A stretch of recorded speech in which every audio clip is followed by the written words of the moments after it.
Morning, everyone, and welcome to the Prima Advanced User Forum. This is Tyler with Prima Software US. This is my first forum, and I'll be your host today.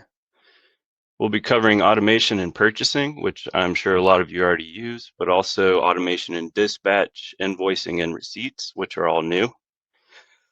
I'll be showing you some tips on how to set up automation in Prima, which will save you lots of valuable time. Mike will be available in the chat to answer your questions as I cover our content on screen. After I cover the content for today, we will unmute everyone and open the floor for about 15 minutes of questions. First, let's take a look at setting up auto purchasing.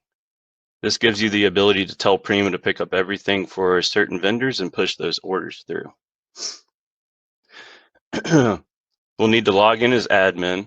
Then we'll be looking here in automation and auto purchase setup. We can set up new entries here at the bottom or edit existing entries. To set up a new entry, you'll click New here and choose your supplier. This must be an EDI one. Then you can select the depot. You'll need to make a different configuration for each depot. You can pick your delivery types, standard, wrap and pack, or drop ship, and then select your delivery codes. You can either select all the delivery codes here or just the ones you want to send automatically. Anything not selected here would be left in the requirements screen back in client. And then here we have the enable auto purchase dropdown. We have scheduled and on completion. Scheduled, you would need to set days and times for this to run. And on completion would mean Prima would send the purchase order as soon as it hits requirements. We can also tell Prima to check stock, so it only sends orders if the item is in stock. That way it doesn't bounce back. And we can allow multiple suppliers. That way, if the supplier doesn't have an item in stock, it'll allow other ones. You'll want to save this. And then we're going to need to edit the auto purchase schedule. You can set a new schedule here at the bottom.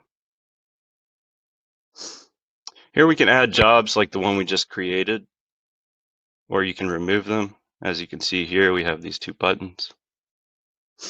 You can also edit the schedule here to select which days, times you would like this to run. You want to make sure that the schedule is enabled if you'd like to use it. And we also have this button here to calculate the next time the schedule will run. Once you have everything selected here, you'll want to save, and then save here as well.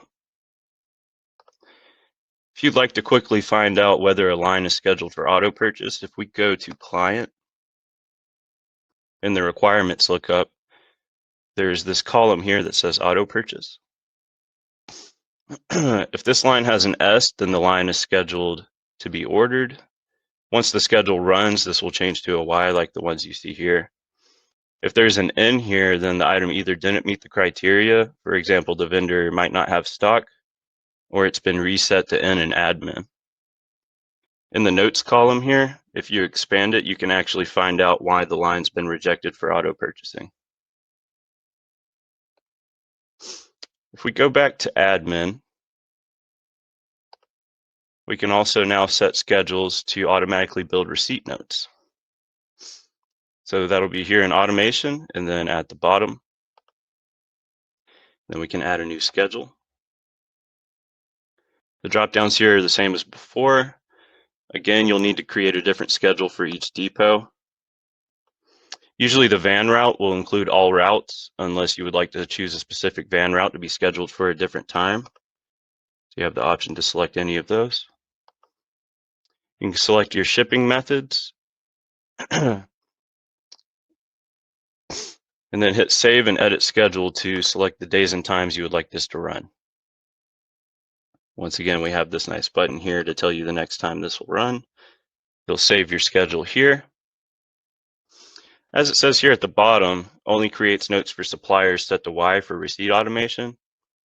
What this means is if we go back to client and pull up one of our vendors that we're setting a schedule for, you'll want to double click into it, navigate to the supplier tab. There's this tick box here that says auto create receipt notes. This will need to be ticked for the auto receipt note schedule to run. And just to show you what this is actually doing,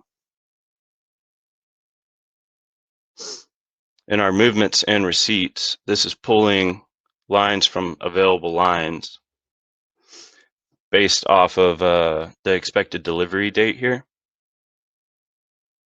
For example, our schedule created for today will create receipt notes tonight and will be ready for tomorrow when the item arrives. You can also double click into any of these and change the expected delivery date. And you can sort these so that the last expected ones are at the top. Right click and save these settings so that they'll be there next time. I'd like to take a moment to remind everyone they can ask additional questions in the chat and that we will have open Q&A at the end.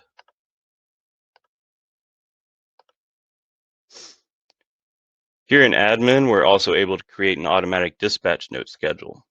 That'll be this tick box here. This will enable you to bulk build dispatch notes on a schedule. So here at the bottom, we can add a new schedule. Once again, the same drop boxes. You'll enter your depot, van routes, and date selections here in Edit Schedule. If you'd like to automatically print these notes in route order, there's a checkbox here to allow that. All the other options down here are the same as what you would see in the dispatch available lines. And we can click Edit Schedule to set these to build at a certain days and times. You'll want to set these to build at a time after your purchasing schedule, allowing at least 15 minutes after your purchase schedule has gone through. We can save this and close. And back in Client, in Dispatch, this schedule will now drag lines out of our available lines here and create dispatch notes for them. Also in admin, we can create a schedule for auto invoicing. We select auto invoice schedule here. We can set a new one here at the bottom or edit existing ones. You'll want to set this schedule to run at least 15 minutes after your dispatch note schedule, which you can do here. We'll also need to create a separate schedule for each depot. Actually, no, I'm incorrect on that. For this one, you can select all depots and build them all at once. The rest of the automations, you actually have to do different depots though. And we also have options here. The two that will most be used in the US being by company profile, which creates invoices for items once they're delivered, and by company profile outstanding dispatch status, which creates invoices based on the outstanding dispatch notes, for example, what's about to be delivered. We have tick boxes here to select other options you would like to include, and another drop down here to choose which invoice medium you would like for each schedule. Once this is saved, this will pull lines out of your invoicing available lines in Client and generate invoices for the selected days and times. We also have some system keys where you can produce the dispatch notes and invoices on authorization of sales orders. And we have Prima Agent to automatically print these. If you're interested in that, please give us a call. And that will conclude today's tips for the Advanced User Forum. I appreciate everyone who joined us for today's session. We'll now open the floor for questions.